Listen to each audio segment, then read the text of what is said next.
Hello students, तो हम अपने कल के लेक्चर को आगे बढ़ाते हैं। हमने सेकंड चैप्टर स्टार्ट कर दिया था। मैंने आपको प्रॉपर्टीज बता दी थी कि एसिड की प्रॉपर्टीज क्या होती हैं, बेस की प्रॉपर्टीज क्या होती हैं और सॉल्ट। ठीक है, कल हमने प्रॉपर्टीज सारी पढ़ ली थी। प्रॉपर्टीज में मैंने आपको बताया था कि एसिड की क्या क्या प्रॉपर्टीज है। ठीक है, H+ आयन से देता है। जब हम पानी में इसको मिलाते हैं, किसी भी सब्सटेंस को अगर पानी में मिलाया जाता है वो H+ आयन से दे रहा है तो इसका मतलब वो एसिड है। अगर वो OH- आयन से दे रहा है इसका मतलब वो बेस है। ठीक है, एक टर्म और इस चैप्टर में है, वो है सॉल्ट। अब सॉल्ट हमने अभी तक नॉर्मली क्या पढ़ा था कि सॉल्ट क्या होता है। तो मैं सॉल्ट को अगर मैं हिंदी में बोलता था, नॉर्मली अगर हम देखें तो NaCl को हम सॉल्ट बोलते थे। ठीक है, नमक का फार्मूला क्या होता है NaCl, तो हम सॉल्ट को हिंदी में नमक ही बोलते हैं। तो यहाँ पे क्या बोलते थे हम NaCl, इसको सॉल्ट बोलते थे। यहाँ पे सॉल्ट की डेफिनेशन थोड़ी चेंज हो गई है। यहाँ पे सॉल्ट किसी भी कंपाउंड को बोला जाता है जिसे हम हिंदी में लवण बोलेंगे, लवण, सॉल्ट।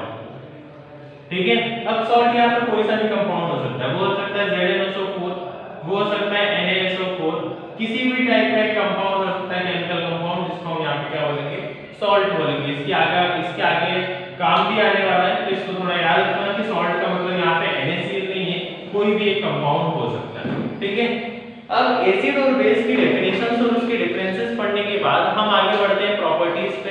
ठीक है, हम उसके देखेंगे कि रासायनिक गुणधर्म क्या होते हैं, मतलब केमिकल प्रॉपर्टीज उसकी क्या होती हैं। तो केमिकल प्रॉपर्टीज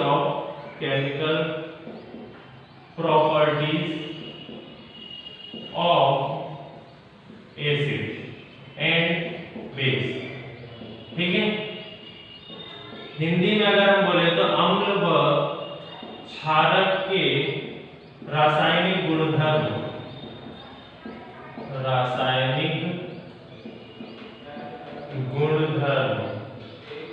ठीक है, अम्ल और क्षारक के रासायनिक गुणधर्म हम यहाँ पे पढ़ने वाले हैं। देखो, दो प्रॉपर्टीज मैं आपको बताऊंगा जो मेन प्रॉपर्टीज है और जिन पे क्वेश्चंस भी बनते हैं, वो प्रॉपर्टीज मैं आपको बताने वाला हूँ। मेन उसके बाद हम क्या करेंगे कि एसिड और बेस के कंपैरिजन देखेंगे। मतलब अभी तो हमने ये देख लिया कि डिफरेंसेस क्या क्या है, एसिड और बेस दोनों एक दूसरे से अलग कैसे। कुछ एक चीज ऐसी भी है जो कि एसिड और बेस दोनों में क्या है, सेम। ठीक है, प्रॉपर्टीज देखते हैं, प्रॉपर्टीज बहुत अच्छे से समझना।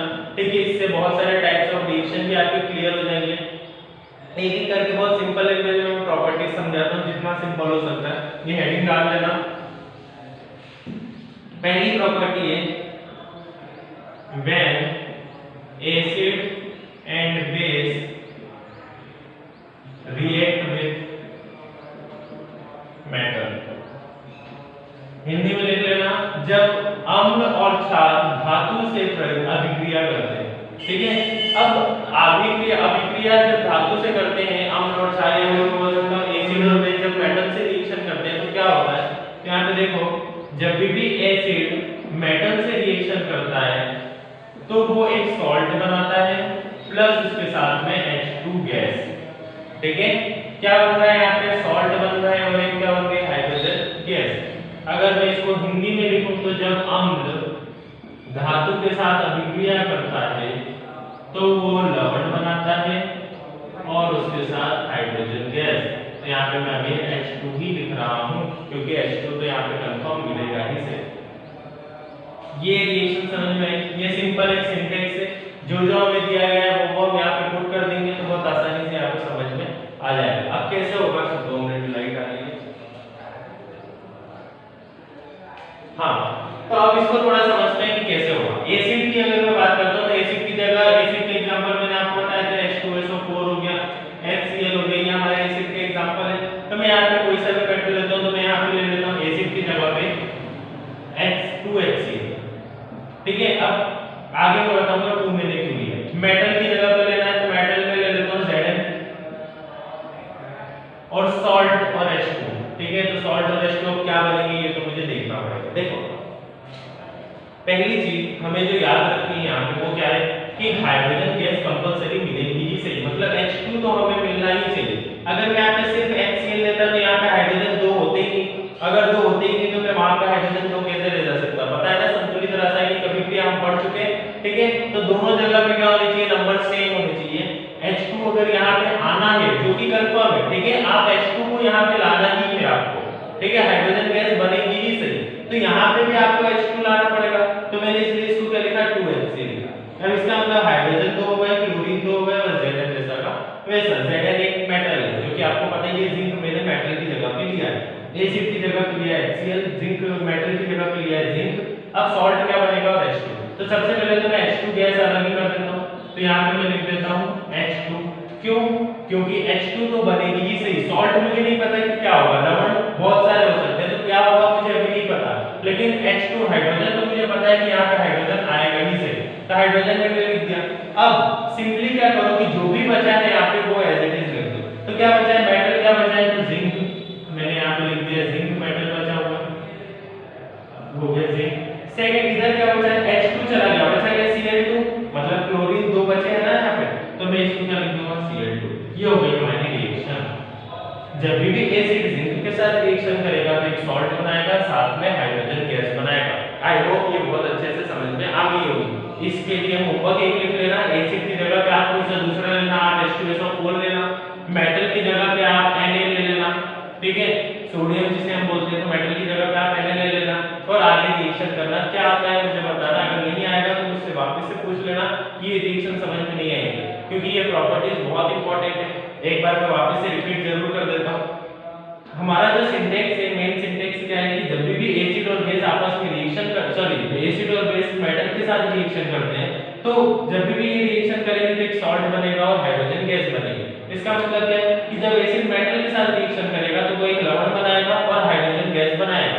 तो हाइड्रोजन गैस तो हमें पता है कि कंफर्म बनेगी ही सही, तो इसलिए मैंने एक एसिड लिया, मेटल लिया और हाइड्रोजन गैस को सबसे पहले मैंने अलग रख दिया कि ये हाइड्रोजन गैस बनेगी ही सही। सेकंड, अब क्या वजह से सॉल्ट, तो सॉल्ट मैंने क्या बोला किसी भी टाइप का यौगिक हो सकता है, किसी भी टाइप का कंपाउंड हो सकता है, तो इसलिए मैंने जो भी बचा था यहाँ पे वो एज इट इज यहाँ पे लिख दिया। जिंक बचा था जिंक लिख दिया, Cl2 बचा था तो Cl2 मैंने यहाँ पे लिख दिया। तो इसका मतलब क्या होगा ये रिएक्शन। अब बैलेंसिंग भी देख लेते हैं, बैलेंस देखी नहीं है, तो देखो यहाँ पे कितने हैं, हाइड्रोजन 2 है, क्लोरीन 2 है, जिंक 1 है, ठीक है। अगर मैं यहाँ पे देखूंगा तो जिंक 1 है, क्लोरीन 2 है और हाइड्रोजन 2 है, 2 2 2 2 1 1, ये भी क्या है पूरी बैलेंस। आया समझ में, ठीक है, बैलेंस रहना चाहिए। अगर रिएक्शन बैलेंस नहीं है इसका मतलब वो रिएक्शन गलत है, ठीक है। ये तो क्या हमारा एसिड का, मैंने यहाँ पे क्या लिख रखा है बेस भी लिखा हुआ है, तो बेस का हम देखते हैं। देखो एसिड की जगह पे बेस और बाकी पूरा सेम। बेस को जब हम मेटल के साथ रिएक्शन करवाते हैं तो वो एक सॉल्ट बनाएगा प्लस हाइड्रोजन गैस बनाएगा। जब भी आप क्षारक को धातु के साथ अभिक्रिया करवाएंगे, क्षारक और धातु की अभिक्रिया करवाएंगे तो वो सॉल्ट बनाएगा, मतलब सॉल्ट का मतलब लवण बनाएगा और उसके साथ में हाइड्रोजन गैस। अब बेस की जगह पे कोई एक बेस लेना है, मैं तो बेस पे ले लेता हूं, मान लो NaOH, यहाँ पे एक ही H है। दूसरा मेटल मुझे लेना है, तो मेटल मैंने क्या ले लिया, मान लो NaOH लिया है, तो यहाँ पे Zn ले लो, सिंपल, कोई सा मेटल में ले सकते हो, तो मैंने Zn ले लिया, ठीक है। हाइड्रोजन एक ही है, तो मैं सबसे पहले तो हाइड्रोजन को 2 करूं, सिर्फ हाइड्रोजन को 2 नहीं कर सकते, इधर कर सकता हूं, मैंने 2 NaOH ले लिया प्लस Zn। हाँ, तो अब मुझे बताओ सबसे पहले मुझे क्या अलग करना पड़ेगा। तो सबसे पहले मुझे पता है कि हाइड्रोजन गैस बनेगी, तो हाइड्रोजन गैस को तो मैं सबसे पहले अलग कर देता हूँ। यहाँ पे हाइड्रोजन 2 थे तो दोनों हाइड्रोजन यहाँ चले गए, बचा क्या NaO और इधर Zn, तो इसको ऐसा कैसे लिख दो Zn NaO और ये कितने हैं 2 हैं। देखो Na के नीचे भी 2 लिख, मैं इसको ऐसा लिख सकता हूँ Zn Na2O2, ये भी लिख सकता हूँ, ठीक है। लेकिन एक सही फॉर्मेट में अगर लिखना है तो मैं ऐसा भी लिख सकता हूँ कि Zn तो सिंगल है लेकिन NaO ये दोनों क्या है 2, मतलब उसके आगे 2 लिखा हुआ है, इसके नीचे मैंने क्या लिखा 2। आई होप इतना समझ में आ गया होगा। जब भी बेस धातु के साथ, मतलब क्षारक धातु के साथ रिएक्शन करेगा तो वो एक लवण बनाएगा और उसके साथ हाइड्रोजन गैस। वैसे ही बेस जब मेटल के साथ रिएक्शन करेगा तो वो एक सॉल्ट बनाएगा और उसके साथ हाइड्रोजन गैस। ये प्रॉपर्टी बेसिकली ये सिंटेक्स याद रखना कि जब भी बेस और मेटल आपस में रिएक्शन करते हैं तो वो एक सॉल्ट और हाइड्रोजन गैस बनाते हैं। सेकेंड प्रॉपर्टी मैं बता रहा हूं, when acid and base react with each other, जब अम्ल और क्षारक आपस में अभिक्रिया करते हैं तब क्या होता है। सिंटेक्स में यहाँ पे लिख देता हूँ क्या होता है। एसिड और बेस जब आपस में रिएक्शन करेंगे तो एक सॉल्ट बनेगा प्लस H2O मतलब वाटर बनेगा। ठीक है, एसिड की जगह मैं लिख देता हूँ अम्ल और क्षारक जब आपस में अभिक्रिया करेंगे तो वो लवण बनाएंगे, एक लवण बनेगा वहां पे और दूसरा जल बनेगा। ठीक है, वाटर बनेगा H2O। ठीक है, आया समझ में। सिंपल पहले क्या था, यहाँ पे H2 था तो यहाँ पर क्या आ गया H2O आ गया। यहाँ पे याद रखना कि किसी मेटल के साथ, धातु के साथ रिएक्शन नहीं कर रहा, ये किसके साथ रिएक्शन कर रहा है, ये दोनों आपस में रिएक्शन कर रहे हैं। जब एसिड और बेस आपस में अभिक्रिया करेंगे, आपस में रिएक्शन करेंगे तो एसिड रिएक्शन होगी जहां पे एक सॉल्ट बनेगा, एक लवण बनेगा और एक वाटर बनेगा। ठीक है, अब मैं इसको लिखता हूं, इसका एक एग्जांपल लिखता हूं। एसिड का अगर मैं एग्जांपल लेना चाहूं तो मैं क्या ले सकता हूं। एसिड का एग्जांपल मैंने लिया मान लो H2SO4, ये ले लिया मैंने एग्जांपल H2SO4। बेस का एग्जांपल लेना था तो NaOH। ठीक है, ये दोनों मैंने एग्जांपल ले लिए H2SO4 और NaOH। यहां पे हम देखते हैं, देखो सॉल्ट की अगर मैं बात करता हूं तो सॉल्ट तो क्या मिलेगा मुझे बाद में पता चलेगा, पहले तो मैं H2O अलग कर देता हूं।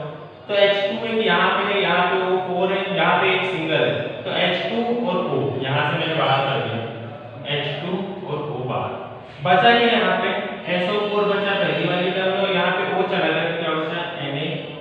तो इन दोनों को जब मैं आपस में मिलाऊंगा तो मैं लिख सकता हूं NaHSO4 लिख सकता हूं ना। क्यों? क्योंकि Na भी है, H भी है और यहाँ पे SO4 भी है। यहाँ से दो हाइड्रोजन गए, यहाँ से एक ऑक्सीजन गया, बन क्या गया वहाँ पे H2O। जो भी बचा है वो यहाँ पे लिख दो, मतलब NaHSO4 ये बचा था तो ये मैंने यहाँ पे लिख दिया। ये हो गई हमारी रिएक्शन एसिड और बेस की। बहुत सिंपल रिएक्शन है, अगर आपको एक बार में समझ में आ गई तो ठीक है, नहीं तो इसको सिंपली आप देखो कि क्या हो रहा है। एसिड और बेस आपस में रिएक्शन कर रहे हैं और वो क्या बना रहे हैं, सॉल्ट बना रहे हैं और H2O बना रहे हैं। एसिड और बेस मतलब अम्ल और क्षारक। तो मैंने एक अम्ल का एग्जांपल ले लिया जो कि H2SO4 है, बेस का एग्जांपल ले लिया मतलब क्षारक का एग्जांपल ले लिया जो कि NaOH है। ठीक है, कोई भी आप एग्जांपल ले सकते हो, मैंने ये मेरे हिसाब से लिया। आप कोई सा अलग एग्जांपल भी ले सकते हो, अलग एग्जांपल से एक बार सॉल्व करके देख लेना। इसकी जो आगे हम पढ़ाने वाले हैं वो क्या है, तो सिंटेक्स में पहले लिखा था कि H2O बनेगा, इसे मतलब वाटर पहले ही बनेगा, हमें पता है। तो मैं इस पूरे में से वाटर को पहले ही अलग कर देता हूं। ठीक है, मैंने H2O को अलग कर दिया और जो भी इसमें बचा हुआ है H2O के अलावा वो वैसा का वैसा यहाँ पे लिख दिया। देख लेते हैं एक बार रिएक्शन संतुलित है, अभिक्रिया संतुलित है या नहीं है। तो देखो यहाँ पे हाइड्रोजन कितने हैं, 2 और यहाँ पे 1 मतलब 3 हाइड्रोजन। सल्फर कितने हैं, 1 है। ऑक्सीजन कितने हैं, यहाँ पे 4 और यहाँ पे 1 मतलब ऑक्सीजन कितने हो गए, 5। Na सोडियम कितना है, 1। इधर आते हैं तो देखो हाइड्रोजन, सल्फर, ऑक्सीजन और Na। हाइड्रोजन देखते हैं तो 1 और 2 कितने हो गए, 3।